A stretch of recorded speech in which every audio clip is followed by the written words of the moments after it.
네, 신천지 교인의 국민의힘 당원 가입, JTBC의 취재로 구체적인 시점과 인원이 윤곽을 드러내고 있습니다. 도대체 왜 이렇게 대거 정당으로 들어간 건지 그 동기가 중요해 보입니다. 이자영 기자가 나와 있습니다. 신천지가 왜 국민의힘의 당원 가입에 사활을 걸었을까요?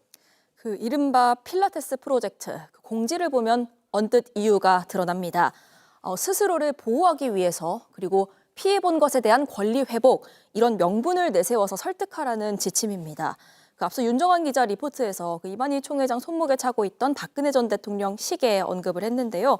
사실 신천지는 한 20여 년 전부터 원래 보수정당과 가까웠습니다.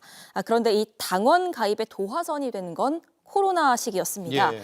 신천지 신도 전수조사를 한 이재명 당시 경기도지사였죠. 이재명 당시 지사는 신천지에게 원수가 됐고, 이 반면에 압수수색을 막아줬던 윤석열 당시 검찰총장은 신천지로서는 우리 편으로 인식이 됐던 건데 잠깐 들어보겠습니다. 네.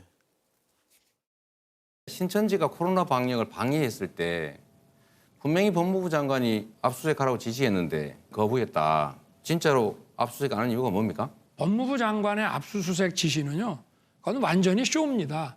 왜냐하면 압수수색 지시를 언론에 공개하면서 하는 기자들이 다 그때 웃었습니다.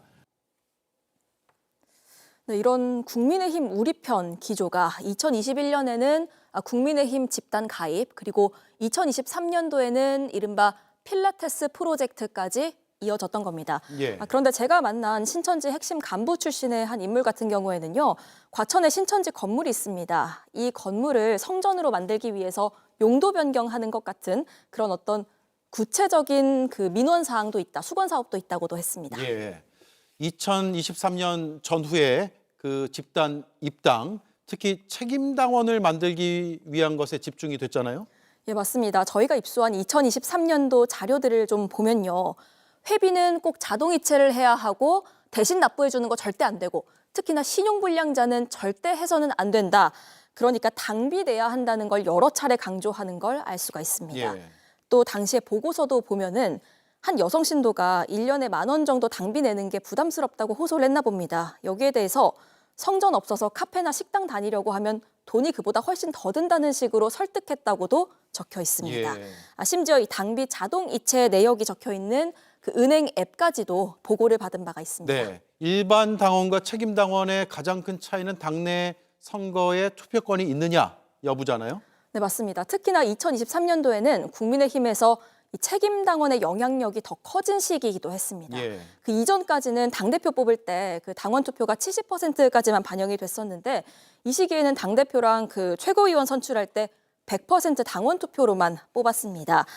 그러니까 이 집단 가입한 이 인원들을 동원해서 신천지가 어떤 조직력을 행사했는지, 조직적인 영향력을 발휘했는지에 이 수사가 집중되어야 하는 이유이기도 합니다. 네, 수사는 시작이 됐고 이번 주부터 속도가 붙을 것 같죠. 네, 그 오늘부터 시작해서 내부 고발자들 그리고 핵심 전 간부들에 대한 조사가 계속 이어질 걸로 보이고요. 신천지가 윤석열 전 대통령을 밀어주고 대신에 어떤 혜택을 받았는지를 규명하는 게 이번 합수단 수사의 핵심이기도 합니다. 특히 앞서 JTBC가 그 이만희 총회장의 황제 준법 교육에 대해서 보도한 바가 있습니다. 그 횡령 등으로 유죄 확정 판결을 받았는데 준법 교육 받을 때 침대까지 설치된 전용 별실에서 그 교육을 받는 등 특혜를 받았다는 내용이었습니다. 예. 또 앞서도 언급드렸듯이 책임당원이 된 신도들을 동원해서 뭐 특정 정치인에게 투표를 했다거나 이런 조직적인 움직임이 있었는지도 수사로 확인해야 하는 부분입니다. 예, 당원 5만 명이면 적지 않고 상당한 인원수죠. 당내에 어떤 그 선거라든가 이런 걸 좌지우지할 수도 있고요. 또 당 밖에 선거 절차에도 여러 영향을 끼쳤을 가능성도 있어 보입니다. 계속 취재가 필요할 것 같네요. 이자연 기자 수고했습니다. JTBC 뉴스를 시청해 주셔서 고맙습니다. 저희는 저녁 6시 30분 뉴스룸에서 뵙겠습니다.